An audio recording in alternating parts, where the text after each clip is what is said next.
Assalamualaikum warahmatullahi wabarakatuh. Jumpa lagi pada channel seri Belajar Kimia.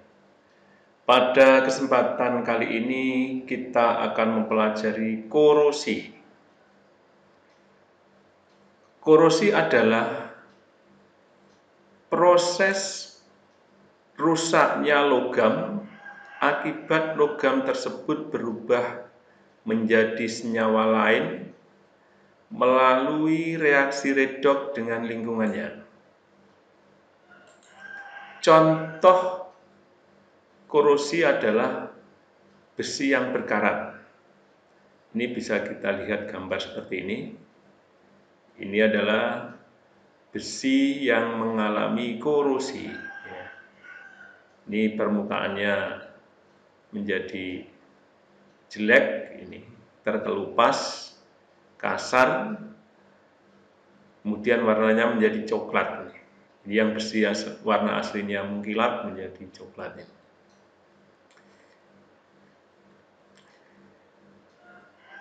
Mekanisme proses reaksi perkaratan besi.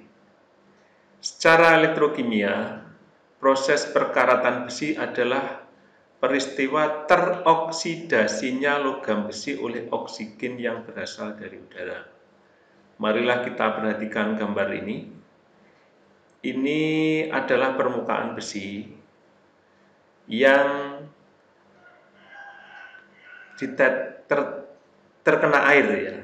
Ini ada tetesan air pada permukaannya. Jadi besi berkarat itu pada umumnya adalah karena udara lembab, ada air. Kemudian ketika besi itu terkena air, ada kena tetesan air pada permukaannya, maka akan membentuk sel galvani, yaitu membentuk anoda dan katoda. Ini pada gambar ini terlihat besi mengalami oksidasi, yaitu membentuk, berarti besi sebagai anoda, yaitu bentuk Fe menjadi Fe2+ plus 2 elektron. Kemudian ini elektron mengalir menuju oksigen yang berada antara air dengan besi. Sehingga O2 ini mengalami reduksi. Jadi O2 ini sebagai katoda. Dengan reaksi sebagai berikut. O2 plus 4H plus 4 elektron menjadi 2H2O. Atau O2 plus 2H2O plus 4 elektron menjadi 4OH-.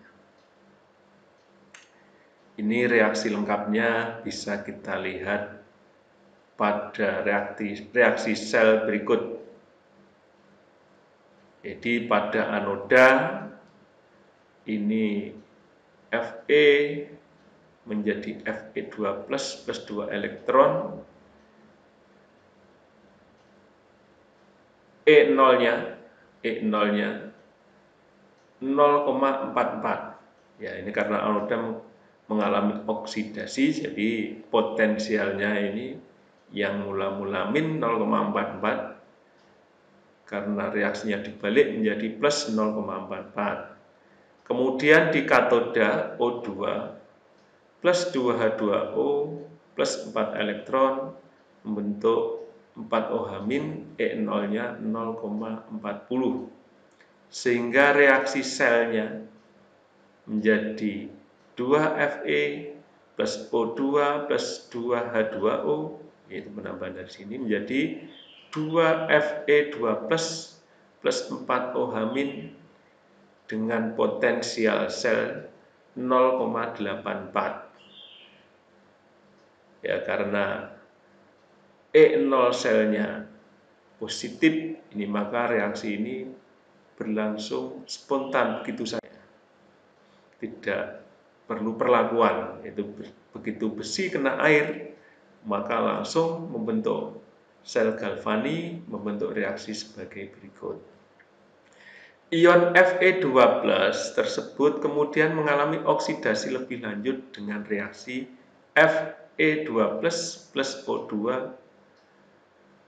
plus 4 plus 2 NH2O membentuk 2 Fe2O3 titik NH2O plus 8H+. Ini adalah yang Fe2O3 titik H2O ini adalah karat besi. Ion H+ dalam reaksi tersebut terbentuk kembali dalam hasil reaksi proses perkaratan. Fe2O3 titik NH2O merupakan senyawa oksidasi besi yang berwarna coklat kemerahan dan bersifat rapuh. Jadi kalau kita lihat pada gambar tadi, kalau besi itu adalah Fe, kalau yang coklat-coklat ini, karat besi ini adalah Fe2O3 titik NH2O.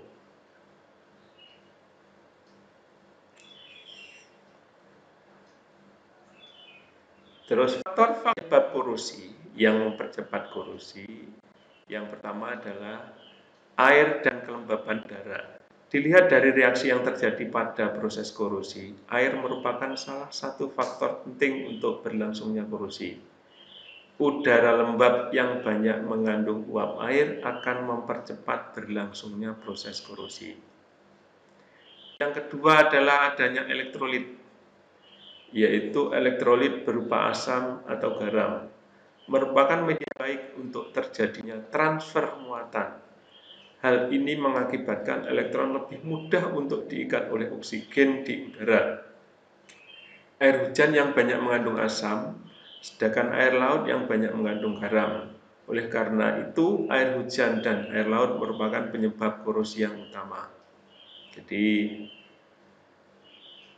kalau peralatan besi itu kehujanan atau kena air laut, maka korosinya akan lebih cepat. Yang kedua adalah permukaan logam yang tidak rata. Permukaan logam yang tidak rata memudahkan terjadinya kutub-kutub muatan, yang akhirnya akan berperan sebagai anoda dan katoda. Permukaan logam yang licin dan bersih akan menyebabkan korosi sulit terjadi, sebab kutub-kutub yang akan bertindak sebagai anoda dan katoda sulit terbentuk. Maka ketika besi atau seng itu bengkok, ya, paku bengkok, itu akan cepat korosi. Yang keempat, terbentuknya sel elektrokimia. Jika kedua logam yang berbeda potensial bersinggungan, contohnya besi bersinggungan dengan tembaga pada lingkungan berair atau lembab, dapat terbentuk sel elektrokimia secara langsung. Logam yang potensialnya lebih rendah akan segera melepaskan elektron ketika bersentuhan dengan logam yang potensialnya lebih tinggi, serta akan mengalami oksidasi oleh oksigen di udara. Hal tersebut mengakibatkan korosi lebih cepat terjadi pada logam yang potensialnya rendah, sedangkan logam yang potensialnya tinggi justru lebih awet. Sebagai contoh, paku keling yang terbuat dari tembaga untuk menyambung besi akan menyebabkan besi di sekitar paku keling tersebut berkarat lebih cepat. Mengapa demikian? Karena potensial reduksi tembaga itu lebih besar daripada potensial reduksi besi. Demikian terkait dengan pembelajaran kita pada kali ini tentang korosi. Mudah-mudahan bisa dipahami. Tetap semangat, belajar di mana saja, kapan saja, dengan siapa saja. Assalamualaikum warahmatullahi wabarakatuh.